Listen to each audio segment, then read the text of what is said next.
Hello student, हमारा और आपका प्यारा सा channel Pankaj sir biology classes में आपका हार्दिक स्वागत है। आज हम पढ़ेंगे क्लास 10th का biology chapter life process nutrition या कहेंगे जैव प्रक्रम पोषण। जैव प्रक्रम है क्या, लाइफ प्रोसेस है क्या? तो हमारे जीवन के अंदर बहुत सारी प्रक्रियाएं चलती रहती हैं। जैसे हम लोग क्या करते हैं, खाना खाते हैं, कहीं जाते हैं, या कहा जाए जो भी प्रक्रियाएं कर रहे हैं, जो भी हमारे जीवन की घटनाएं हो रही हैं, वो सब लाइफ प्रोसेस के अंतर्गत आती हैं। मतलब क्या है, वे सभी प्रक्रियाएं जो हमें जीवित रखने के लिए आवश्यक होती हैं, वो सभी प्रक्रियाएं जो होती हैं किसके अंतर्गत आती हैं? जैव प्रक्रम के अंतर्गत आती है। अगर डिफिनेशन देना होगा तो कहेंगे क्या कि the basic function perform by living being, the basic function perform by living being to sustain themselves are called life process. मतलब क्या कि अपने आप को जीवित रखने के लिए, सस्टेन करने के लिए हमारी बॉडी के अंदर जो भी बेसिक फंक्शन होते हैं, जो भी क्रियाएं हो रही हैं, वो किसके अंतर्गत आती है? जैव प्रक्रम के अंतर्गत आती है। मतलब क्या कहलाता है? जैव प्रक्रम कहलाता है। तो जैव प्रक्रम में होता क्या है? तो जैव प्रक्रम में जैसे हम क्या करते रहते हैं कि जैसे हम भोजन किए तो किस में आएगा? न्यूट्रिशन में आएगा, पोषण में आएगा। पोषण में आया, फिर बात आता है कि पोषण हमने कर लिया, खाना खा लिया, पचा लिया, है ना, और वो कहां पहुंच गया? तो वो सेल के पास पहुंच गया, कोशिका के पास पहुंच गया। किसके द्वारा? तो ब्लड के द्वारा। तो ब्लड के द्वारा पहुंच गया कहां? कोशिका में। अब फिर कहा जाए कोशिका में पहुंचा, तो कोशिका में जाने के बाद वहां पे क्या होगा? वहां पे उस जो ग्लूकोज है, प्रोटीन है, विटामिन है, जो न्यूट्रिएंट मटेरियल है, उसका क्या होगा? उससे जो है एनर्जी का प्रोडक्शन होगा, ऊर्जा का उत्पादन होगा। तो कब होगा? जब हम क्या करेंगे कि रेस्पिरेशन करेंगे, श्वसन करेंगे। मतलब क्या होगा कि उसमें जो है कि ऑक्सीजन जाएगा, जा करके क्या करेगा? जलाएगा तो क्या होगा? ऊर्जा का उत्पादन होगा। मतलब क्या हो गया? रेस्पिरेशन।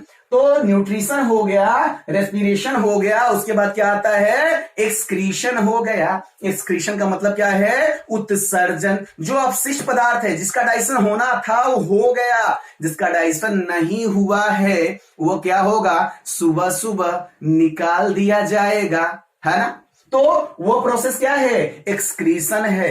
एक्सक्रीशन मतलब उत्सर्जन है ना। लेकिन जो न्यूट्रिएंट मटेरियल जो बच गया है, मतलब जो निकला है ना, तो उसका जो है क्या होगा? वो जाएगा सेल के पास। जाने के बाद से क्या होगा? वहां से ऊर्जा का प्रोडक्शन होगा। लेकिन लेके कौन जाएगा? उस न्यूट्रिएंट मटेरियल को लेके कौन जाएगा? पोषक पदार्थ को लेके कौन जाएगा?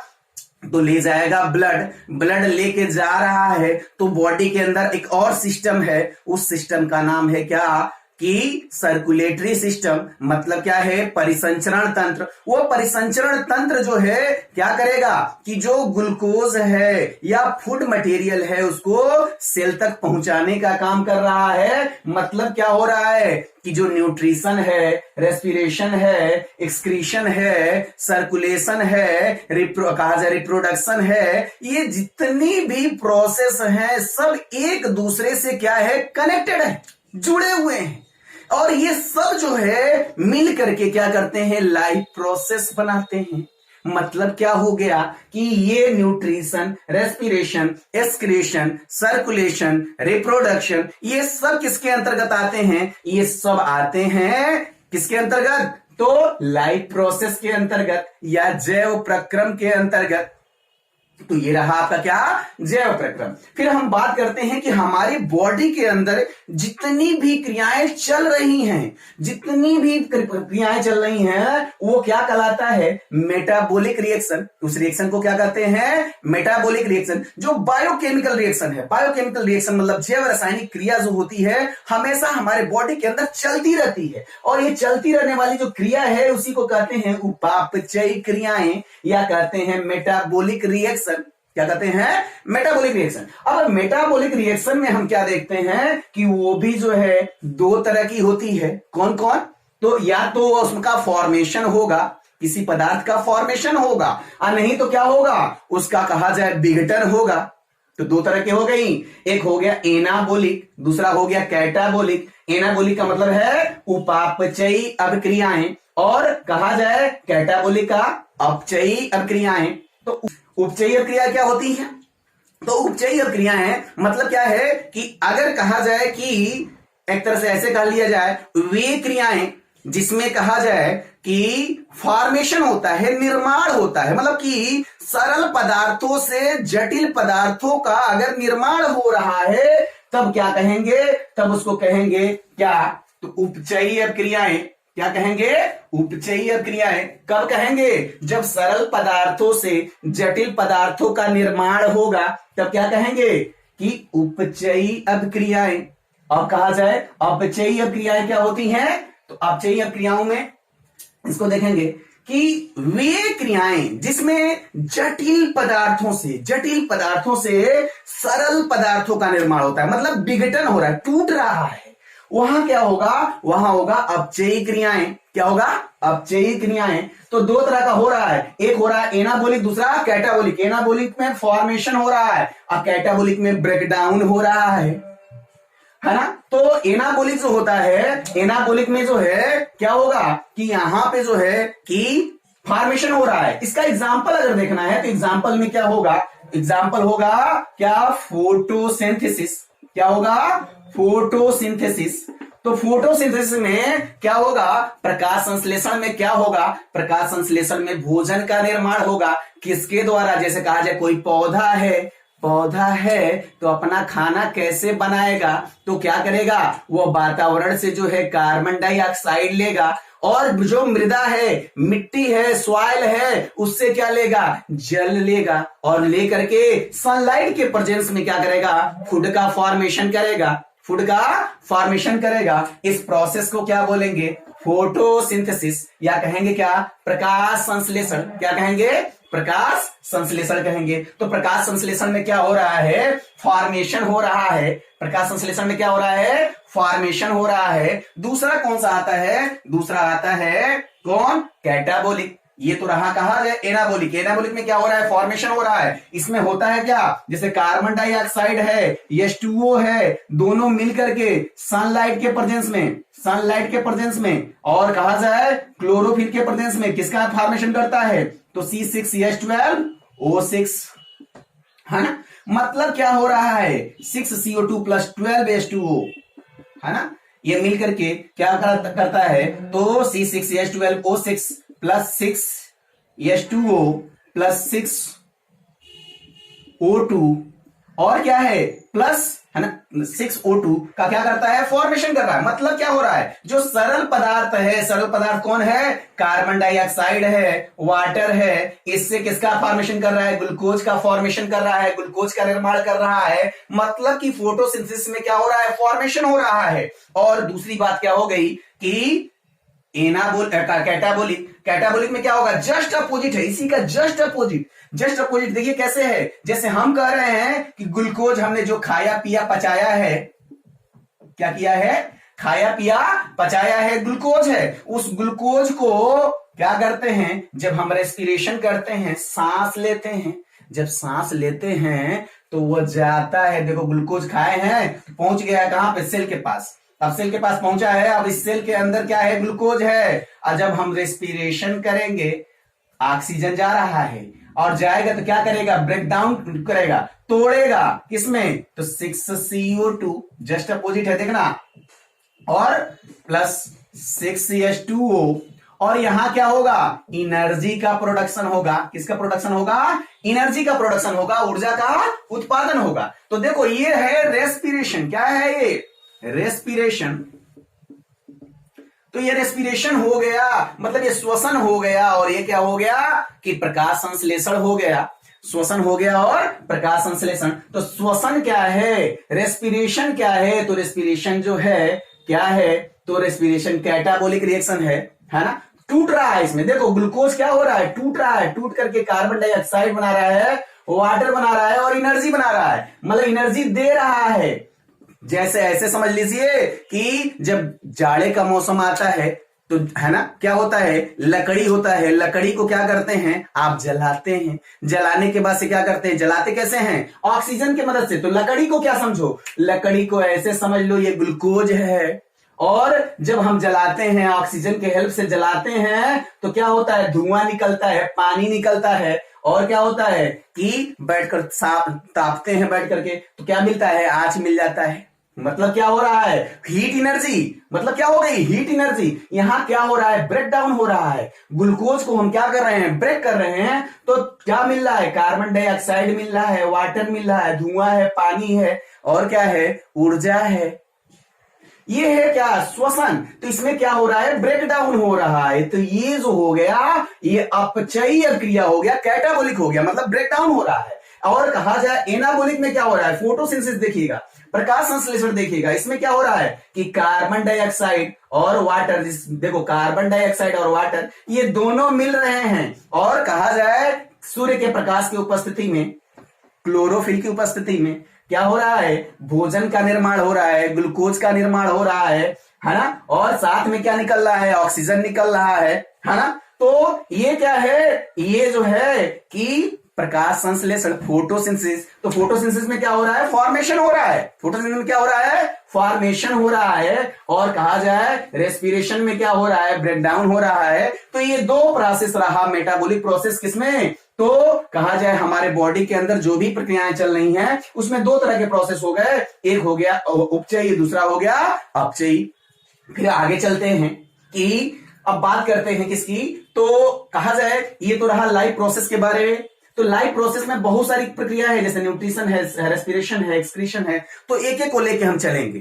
तो पहला हम चल रहे हैं कौन, तो पहला है पोषण या न्यूट्रिशन। तो पोषण पढ़ते हैं हम। पोषण क्या होता है, पोषण जो है या कहते हैं न्यूट्रिशन क्या है, तो nutrition is a process of intake of food. Intake of food मतलब फूड को लेना है ना, एंड इट्स यूटिलाइजेशन, मतलब कहा जाए फूड को लेकर के उसको यूटिलाइज करना। यूटिलाइज करना मतलब एनर्जी का प्रोडक्शन करना, ऊर्जा का उत्पादन करना ही क्या कहलाता है, न्यूट्रिशन कहलाता है। पोषण है क्या, पोषण है कि जो हमने फूड मटेरियल लिया है, खाया है, खा करके क्या किया है, ऊर्जा का उत्पादन किया है। जितनी भी प्रोसेस है वो किसके अंतर्गत आती हैं, पोषण के अंतर्गत आती हैं। किसके अंतर्गत आती हैं, पोषण के अंतर्गत आती हैं। एक बात और आता है, पोषण में हम क्या लेते हैं, तो जो फूड है, फूड के अंदर क्या मिलेगा, पोषक, फूड के अंदर क्या मिलेगा, तो न्यूट्रिएंट मटेरियल मिलेंगे। मतलब कहा जाए कि जो पोषण हो रहा है, तो पोषण में क्या है, पोषक पदार्थ मिलेंगे। पोषक पदार्थ मतलब क्या हो गया, न्यूट्रिएंट हो गया। न्यूट्रिएंट जो होता है, क्या होता है, nutrient the substance require for proper growth and maintenance of the living body. तो लिविंग बॉडी को प्रॉपर ग्रोथ के लिए और बॉडी के मेंटेनेंस के लिए जिन चीजों की आवश्यकता होती है वही क्या है, न्यूट्रिएंट है। न्यूट्रिएंट है क्या, न्यूट्रिएंट का मतलब होता है जिससे, ऐसा पदार्थ जिससे हमारी बॉडी का ग्रोथ हो, मेंटेनेंस हो, वही क्या है, पोषक पदार्थ है। जैसे कार्बोहाइड्रेट हो गया, प्रोटीन हो गया, विटामिन हो गए, ये सब किसके अंतर्गत आते हैं, वो आते हैं न्यूट्रिएंट में। किसमें आते हैं, न्यूट्रिएंट में आते हैं। फिर बात आता है कि हमने पोषण पढ़ लिया, न्यूट्रिएंट पढ़ लिया, मतलब पोषक पदार्थ पढ़ लिए।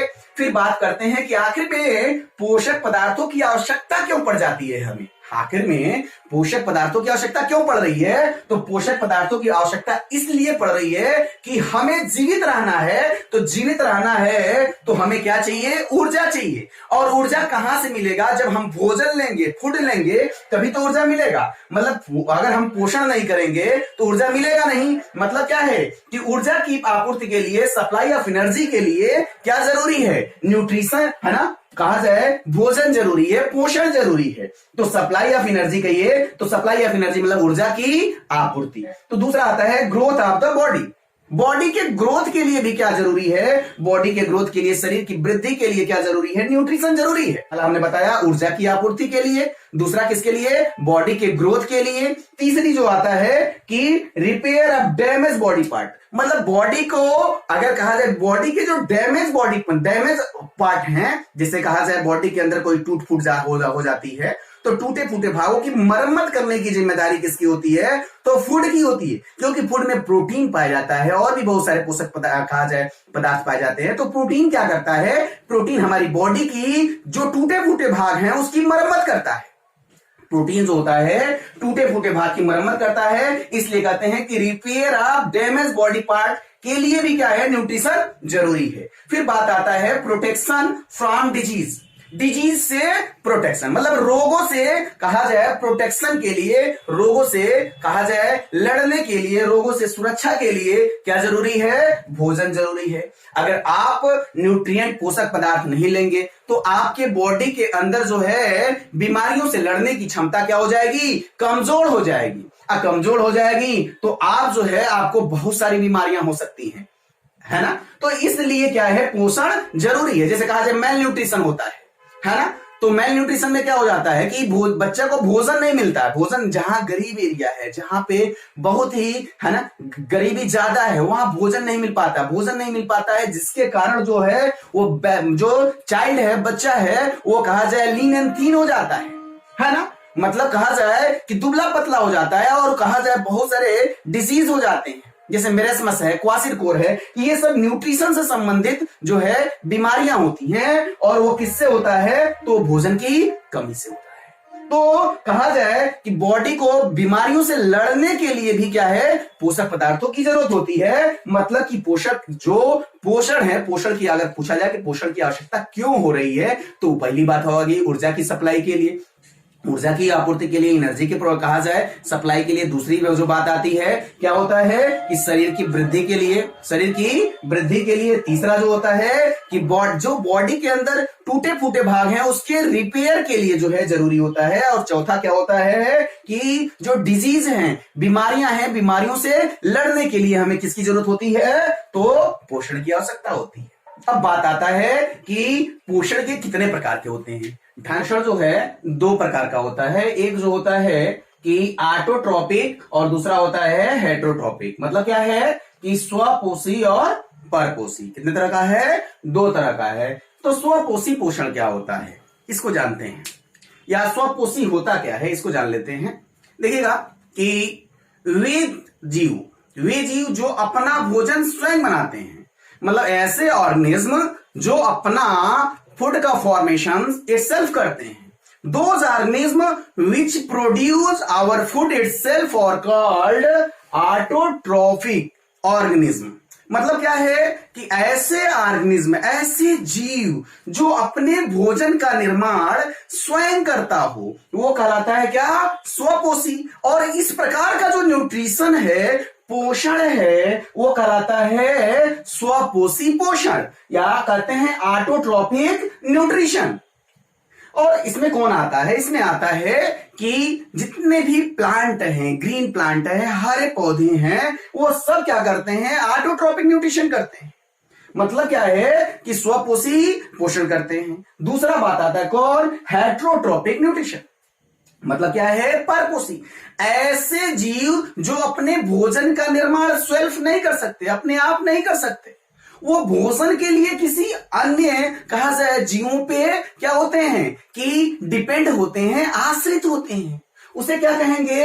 Heterotrophic nutrition. मतलब कि those organism which depend on other organism for food are called heterotroph, and this type of nutrition is called heterotrophic nutrition. मतलब क्या है कि वे जीव जो अपने भोजन का निर्माण जो है किससे, कि अन्य जीवों से करते हैं। मतलब क्या है, अपने भोजन का निर्माण वो स्वयं नहीं कर सकते हैं, ऐसे जीव क्या कहलाते हैं, परपोषी कहलाते हैं। और इस तरह का जो न्यूट्रिशन है, पोषण है, उसे कहते हैं परपोषी पोषण, या कहते हैं क्या, हेट्रोट्रोपिक न्यूट्रिशन। तो दो तरह का न्यूट्रिशन हमने पढ़ा कि एक ऑटोट्रोपिक, दूसरा हेट्रोट्रोपिक, या स्वपोषी और परपोषी। और जो स्वपोषी होता है, स्वपोषी में भी क्या होते हैं, हमने बताया आपको कि स्वपोषी में सभी पौधे आते हैं, है ना। तो उसमें भी दो तरह का कहा जाए कि अपने भोजन का निर्माण स्वयं कर रहा है, तो उसमें भी दो तरह के होते हैं। कौन कौन, एक तो होता है प्रकाश संश्लेषी, दूसरा होता है रसायन संश्लेषी, या कहते हैं फोटोसिंथेटिक और कीमोसिंथेटिक। ये फोटोसिंथेसिस क्या होता है, फोटोसिंथेटिक क्या होता है, और कीमोसिंथेटिक क्या होता है। फोटोसिंथेटिक मतलब होता है कि ऐसे ऑर्गेनिज्म जो अपने फूड का फॉर्मेशन स्वयं तो करते हैं, लेकिन प्रकाश की उपस्थिति में करते हैं, लाइट की प्रेजेंस में करते हैं। अगर लाइट की प्रेजेंस में फूड का फॉर्मेशन कर रहे हैं, तब क्या कहेंगे उसको कहेंगे प्रकाश संश्लेषी। लेकिन अगर वो अपने फूड का फॉर्मेशन लाइट के प्रेजेंस में नहीं, किसी अदर केमिकल के प्रेजेंस में या रसायन की हेल्प से, जैसे कौन सा हो गया, जैसे H2S हो गया, H2S के हेल्प से, मतलब वाटर का इस्तेमाल नहीं करते हैं, सनलाइट का इस्तेमाल नहीं करते हैं। मतलब क्या है कि ऐसे जीव जो अपने, कहा जाए क्या, कि अपने फूड का फॉर्मेशन किसके द्वारा, रसायन की मदद से करते हैं, केमिकल की मदद से करते हैं, उसे क्या कहेंगे, उसे कहेंगे रसायन संश्लेषी। मतलब क्या है, ऑटोट्रॉपिक न्यूट्रिशन दो तरह का है, एक हो गया फोटोसिंथेटिक और दूसरा हो गया कीमोसिंथेटिक। मतलब क्या आ जाए कि दो तरह के जीव हो गए, प्रकाश संश्लेषी और रसायन संश्लेषी। प्रकाश संश्लेषी में कौन आता है, प्रकाश संश्लेषी में जितने भी प्लांट होते हैं, जितने भी पौधे होते हैं, वो प्रकाश संश्लेषी में आते हैं। और दूसरा जो है रसायन संश्लेषी में कौन आता है, तो रसायन संश्लेषी में है आयरन बैक्टीरिया है, सल्फर बैक्टीरिया है, ये सब कुछ बैक्टीरिया हैं जो क्या करते हैं, वो केमिकल के मदद से, केमिकल के हेल्प से क्या करते हैं, अपने फूड का फॉर्मेशन करते हैं। तो ये दोनों जो है ऑटोट्रॉप में आते हैं। फिर बात आता है हेट्रोट्रॉप की। हेट्रोट्रॉप में क्या है कि परपोषी में क्या है, परपोषी में जो है कि तीन तरह का होता है। कौन कौन है, तो एक आता है सैप्रोफाइटिक, पैरासिटिक और होलोजोइक। तीन तरह का है, एक मृतोपजीवी, परजीवी और प्राणी संभोजी। तीन तरह का कहा जाए न्यूट्रिशन होता है किसमें, कि परपोषी में। मतलब कि परपोषी है, मतलब कि दूसरे जीवों से भोजन कर रहा है, दूसरे जीवों से भोजन कर रहा है, दूसरे जीवों पे डिपेंड है। तो कुछ लोग का भोजन अलग है, सबका भोजन क्या है, अलग अलग है। जैसे कहा जाए मच्छर है, मच्छर जो है ब्लड चूसेगा, हम लोग ब्लड चूस नहीं सकते। और भी जो ऑर्गेनिज्म है, अलग अलग ऑर्गेनिज्म का फूड जो है अलग अलग है। तो इस बेसिस पे अगर हम देखते हैं तो हेट्रोट्रोपिक न्यूट्रिशन भी तीन तरह का है। कौन कौन, एक होता है मृतोपजीवी, मृतोपजीवी सैप्रोफाइटिक क्या होता है, ऐसे ऑर्गेनिज्म जो अपने फूड जो होता है किससे प्राप्त करते हैं, जो सड़े गले पदार्थ हैं, मृत पदार्थ हैं, उनसे अगर भोजन प्राप्त करता है तब क्या कहेंगे, मृतोपजीवी। क्या कहेंगे, मृतोपजीवी कहेंगे। मृतोपजीवी कब कहेंगे, जब वो सड़े गले से पदार्थों से भोजन प्राप्त करे। जैसे आपका कौन सा हो गया, मशरूम। कभी मशरूम उगता है तो देखे हैं, तो जहां भी सड़ा गला पदार्थ होगा वहीं पे उगता है मशरूम। कुकुरमुत्ता देखे, कुकुरमुत्ता, कुकुरमुत्ता कहते हैं, तो वो क्या है, देखते हैं जहां सड़ा गला पदार्थ होगा वहीं पे वो ग्रो करता है। वो भी क्या, किसकी वैरायटी, वो भी जो है, जो मशरूम है, मशरूम का ही भाई है वो। तो कहा जाए जो मृतोपजीवी होते हैं, मृतोपजीवी जो है अपना भोजन किससे प्राप्त करते हैं, सड़े गले पदार्थों से, मृत पदार्थों से भोजन प्राप्त करते हैं। दूसरा होता है पैरासिटिक, मतलब कहा जाए परजीवी। परजीवी में क्या होता है, परजीवी मतलब क्या है कि ऐसे जीव जो कहा जाए किसी होस्ट पे रहते हो, किसी जीव पे रहते हो और उसको मारे बिना उससे भोजन प्राप्त करते हैं। जैसे आपके क्या सर में जो है जू है, आपके सर में रहता है, ब्लड चूसता है, आपको हार्म पहुंचाता है ना। तो ये क्या हो गया, परजीवी हो गया, है ना।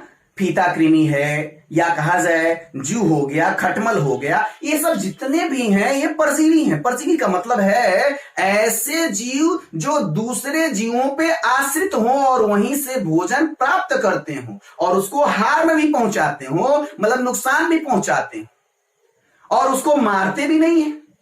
ऐसे जीव जो है क्या कहलाते हैं? परजीवी कहलाते हैं। क्या कहलाते हैं? परजीवी, मतलब पैरासिटिक ऑर्गेनिज्म।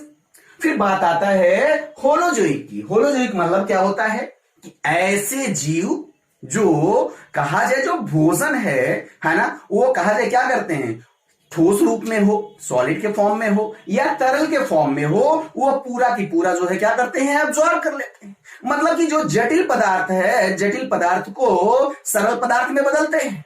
मतलब खाना खा लिए, खाने के बाद से स्वयं जो है वो क्या करेंगे, तोड़ेंगे, पचाएंगे, जितनी भी क्रियाएं होंगी वो करेंगे। ऐसे अगर न्यूट्रिशन है तो कहते हैं क्या, होलोजोइक न्यूट्रिशन, या कहते हैं प्राणी समभोजी। प्राणी समभोजी का मतलब होता है कि ऐसे जीव जो अपने भोजन को ठोस अवस्था में या तरल अवस्था में क्या करते हैं, ग्रहण करते हैं। ये क्या हो गए कि प्राणी संभोजी। प्राणी संभोजी में क्या हो गया, कुत्ता हो गया, बिल्ली हो गया, मनुष्य हो गया, ये सब जितने हम लोग हो गए, मतलब जितने भी ये कहा जाए कि हमने एग्जाम्पल बताया, ये सब प्राणी संभोजी में आते हैं। तो मतलब कहा जाए जो हेट्रोट्रोपिक न्यूट्रिशन है, परपोषी जो है, पोषण है, ये 3 तरह का है। कौन कौन है? मृतोपजीवी जो सड़े गले पदार्थों को खाते हैं, और दूसरा जो है कौन, पैरासिटिक जो दूसरे जीवों पर आश्रित रहते हैं और क्या करते हैं, वहीं से भोजन जो है क्या करते हैं, प्राप्त करते हैं और उसको मारते भी नहीं है। तीसरा जो हो गया कौन, प्राणी संभोजी, या कहते हैं क्या, होलोजोइक। मतलब क्या है, ऐसे जीव जो क्या करते हैं कि ठोस अवस्था में या सरल कहा जाए तरल अवस्था में भोजन को प्राप्त करते हैं, सॉलिड स्टेट में या कहा जाए लिक्विड स्टेट में भोजन को क्या करते हैं कि एब्जॉर्ब करते हैं, है ना, वो क्या हो गए, प्राणी संभोजी। अब हम पढ़ेंगे मानव में पोषण, nutrition in human. Nutrition in human में पढ़ने में देखिएगा न्यूट्रिशन में क्या क्या आता है। न्यूट्रिशन में आता है इंजेशन। तो जब से न्यूट्रिशन करते हैं, भोजन करते हैं, तो उसमें बहुत सारे न्यूट्रिशन में बहुत सारे प्रोसेस आते हैं। कौन कौन है? जैसे इंजेशन, भोजन को क्या करते हैं, सबसे पहले ग्रहण करते हैं। तो ग्रहण करने का क्या है तरीका, अलग अलग जानवरों में अलग अलग है। जैसे हम कहें कि अगर कुत्ता है तो कुत्ता डायरेक्ट मुंह का इस्तेमाल करता है ना, या कहे मनुष्य है तो मनुष्य हाथ का इस्तेमाल करता है ना। जैसे बिच्छू वगैरह है तो उसमें क्या होता है, चलेसरी होता है। आगे की तरफ ऐसे देखे होंगे, क्या होता है, चलेसरी। चलेसरी से क्या करता है, ग्रहण करता है।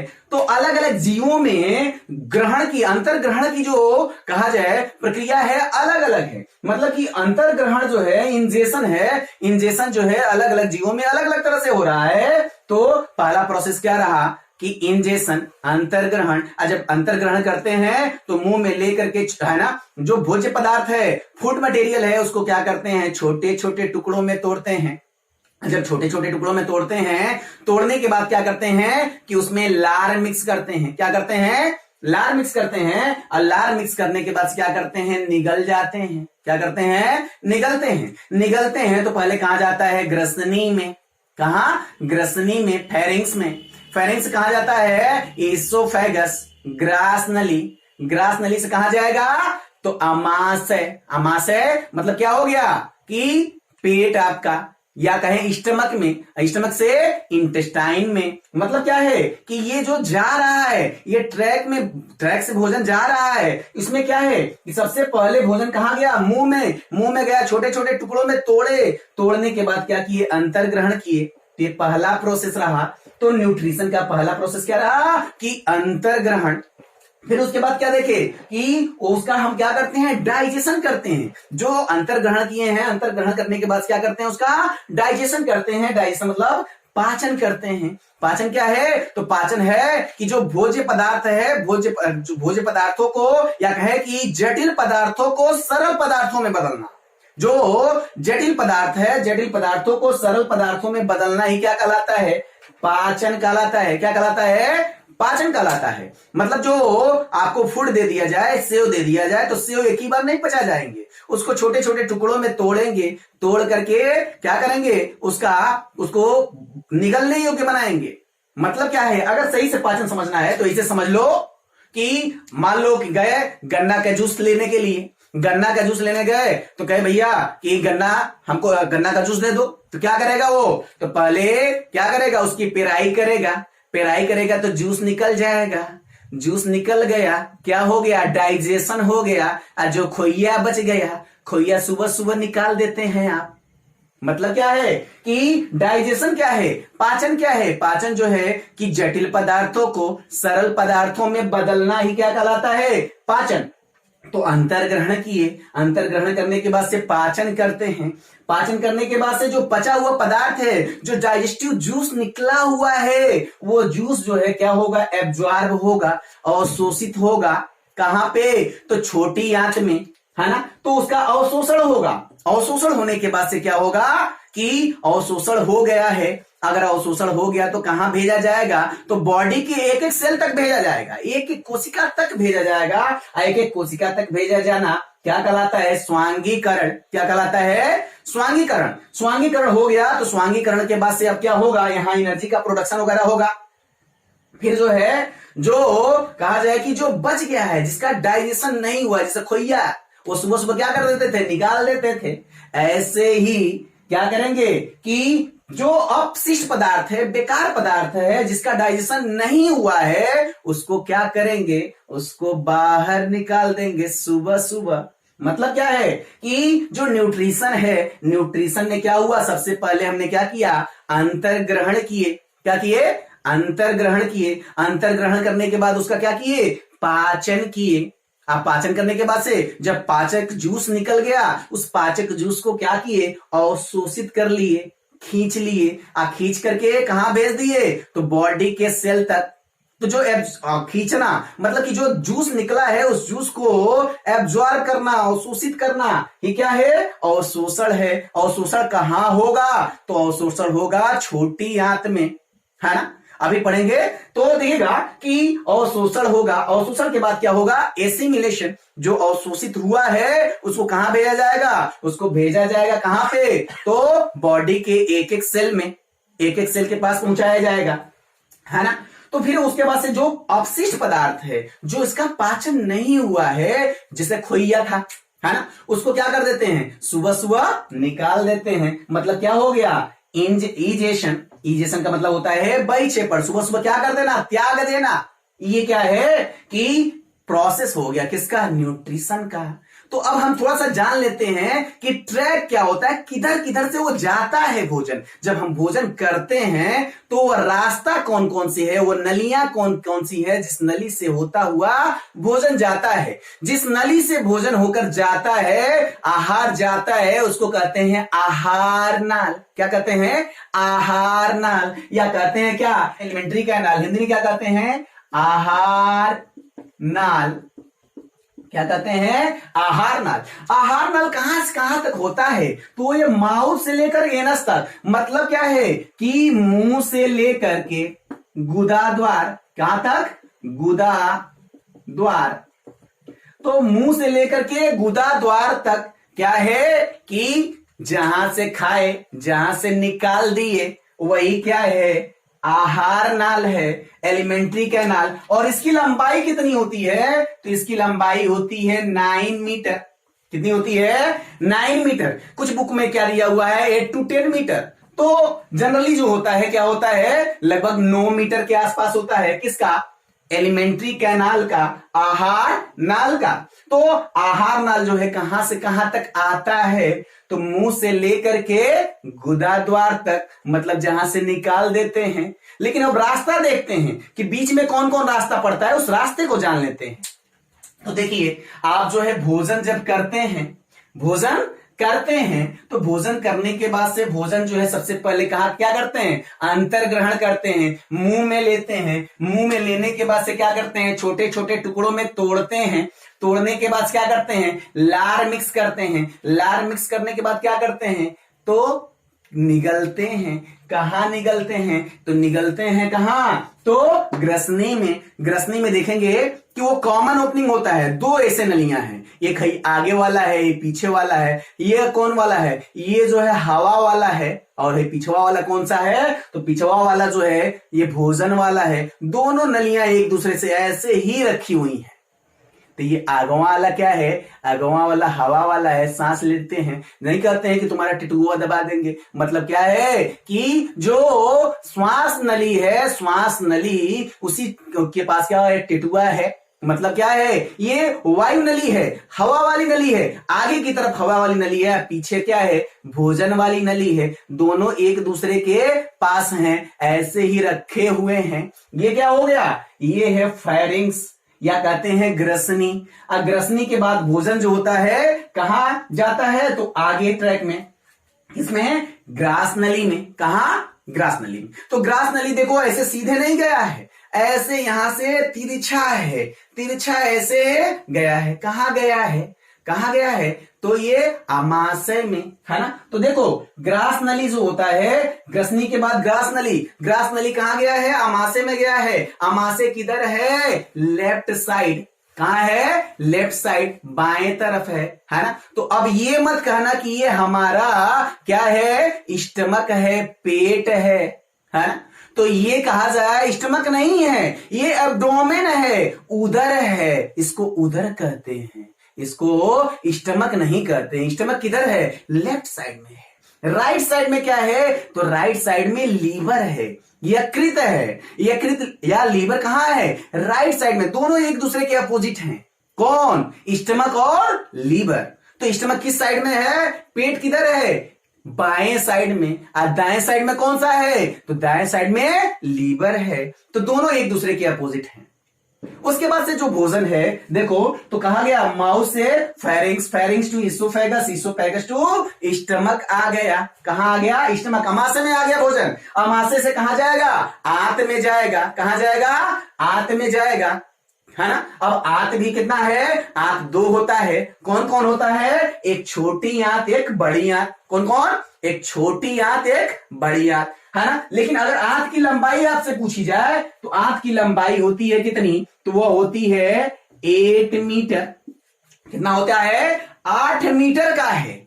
आंत कितना मीटर है? 8 मीटर है। और आंत में जो है दो तरह के आंत है, एक छोटा वाला, एक बड़ा वाला, है ना। तो छोटी आंत जो है स्मॉल इंटेस्टाइन, स्मॉल इंटेस्टाइन में देखिएगा क्या है कि स्मॉल इंटेस्टाइन कितना होता है? तो ये होता है 6.5 मीटर। तो कभी बकरी वकरी कटते देखे होंगे मार्केट में। अगर बकरी देखे हैं काटते हुए तो क्या करता है? वो खींचता है, ऐसे ऐसे खींचता है, रस्सी की जैसे खींचता है, पूरा है ना बना लेता है ऐसे 6.5 मीटर वाला, है ना। ये क्या है? छोटी आंत है। छोटी का मतलब क्या है? पतला है, चौड़ा नहीं है। यहां क्या आ जाए कि लंबाई से नहीं मतलब है, लंबाई से ये नहीं मतलब है कि लंबाई में क्या है? ये छोटा है। ये कहा जाए डायामीटर में छोटा है, मतलब व्यास में क्या है? छोटा है। कौन? छोटी आंत, है ना। वो कितना है? 6.5 मीटर का है। कितने का है? 6.5 मीटर। कौन वाला? छोटी आंत। तो छोटी आंत 6.5 मीटर का है, लेकिन है ना। और कहा जाए बड़ी आंत जो होता है, तो बड़ी आंत में क्या देखते हैं? जिसमें से गोबर निकालता है। बकरी के जब काटते हैं तो जब गोबर जो निकलता है वो गोबर वाला क्या है? वो बड़ी आंत है। कौन है? बड़ी आंत है ना। तो बड़ी आंत है ये लार्ज इंटेस्टाइन, है ना। और इसकी लंबाई कितनी होती है? तो इसकी लंबाई होती है 1.5 मीटर। कितना जी? कितना? 1.5 मीटर, 1.5 मीटर। तो 1.5 मीटर है लार्ज इंटेस्टाइन की, और स्मॉल इंटेस्टाइन कितना है? 6.5 मीटर। इतना बड़ा होता है काट करके, और उसी में से गोबर निकालता है, वही वाला है। कौन? ये लार्ज इंटेस्टाइन। और ये मतलब कि बड़ी आंत। और छोटी आंत वाला कौन है? जो खींचता है 6.5 मीटर, और दोनों को मिला के पचौनी बना देता है। देखते हैं अब पचौनी कहता है, ले जाओ पचौनी, है ना। तो ये क्या रहा? ये छोटी आंत रही और ये बड़ी आंत रही। छोटी आंत जो है 6.5 मीटर, अब बड़ी वाला आंत कितना है? 1.5 मीटर। तो छोटी आंत और बड़ी आंत। तो देखिएगा जो छोटी आंत है, छोटी आंत में भी कई पार्ट होते हैं, 3 पार्ट होते हैं। कौन कौन होते हैं छोटी आंत के? तो देखिएगा, एक होता है ड्यूडेनम, दूसरा होता है जेजुनम, तीसरा है इलियम। Duodenum, jejunum, ilium. क्या क्या है? Duodenum, jejunum, ileum. या कहते हैं ग्रहणी, मध्यांत, शेषांत। ग्रहणी, मध्यांत, शेषांत। ग्रहणी, मध्यांत, शेषांत, या कहते हैं ड्यूडनम, जेजुनम, इलियम। ये तीन जो होते हैं पार्ट होते हैं किसके? स्मॉल इंटेस्टाइन के। अब स्मॉल इंटेस्टाइन में से देखिएगा कि जो यहां तक तो डाइजेशन हो जाता है, डाइजेशन कंप्लीट कहां होता है? अगर आपसे पूछा जाए कि पाचन कहां कंप्लीट होता है, तो पाचन जो होता है कि छोटी आंत, जो छोटी आंत के शेषांत में होता है। तो मतलब डाइजेशन कहा जाए कंप्लीट होता है ना? कंप्लीट जो होता है कहां होता है? तो जो डाइजेशन कंप्लीट कहां होगा? तो छोटी आंत के इलियम में होगा। अगर आपसे क्वेश्चन पूछा जाता है, जनरली जो है आपसे क्वेश्चन पूछा जाएगा कि डाइजेशन कहां होता है, तो आपको सबसे पहला ऑप्शन ढूंढना है क्या? कि शेषांत या इलियम ढूंढना है। अगर ये नहीं है तो आप क्या लगा सकते हैं? वो स्मॉल इंटेस्टाइन लगा सकते हैं, है ना? अगर ये भी नहीं है तो क्या लगाएंगे? आंत लगाएंगे, है ना? लेकिन इसके बाद कोई ऑप्शन नहीं लगाएंगे। इसके बाद अगर दूसरा कुछ आता है तो वहां नहीं करेंगे। हाँ, आंत में छोटी आंत में होगा। छोटी आंत में भी कहां होगा? तो शेषांत में। तो भोजन का कंप्लीट डाइजेशन, पूर्ण रूप से जो पाचन होता है वो कहां होता है? तो छोटी आंत के इलियम में, शेषांत में। तो देखिएगा, तो भोजन पहले कहां पहुंचा? ड्यूडेनम में, फिर जेजुनम में, फिर इलियम में। यहां जो पचा हुआ पदार्थ है, जो डाइजेस्टिव जूस है, उस डाइजेस्टिव जूस को किसके द्वारा? तो बाई ब्लड के द्वारा क्या किया जाता है? सेल तक पहुंचा दिया जाता है। कहां पहुंचा दिया जाता है? सेल तक पहुंचा दिया गया, है ना? तो यह जो डाइजेस्टिव जूस निकलेगा इलियम में आएगा। तो इलियम में क्या होता है? इलियम की जो दीवारें होंगी, अभी आपको हम जब डिटेल में पढ़ाएंगे, एक एक चीज को डिटेल में पढ़ाना है। ऐसा नहीं है कि हम बस आपको बस ये ट्रैक बता रहे हैं, है ना? तो इसमें देखिएगा कि इलियम है, तो इलियम की जो दीवारें होती हैं उसमें बहुत सारे मसल्स की फोल्डिंग होती है, और वो मसल्स की फोल्डिंग को बोलते हैं क्या? बिलाई, या कहते हैं रसांकुर। और वही रसांकुर क्या करेगा? रसों को चूस लेगा, और चूस करके कहां भेजेगा?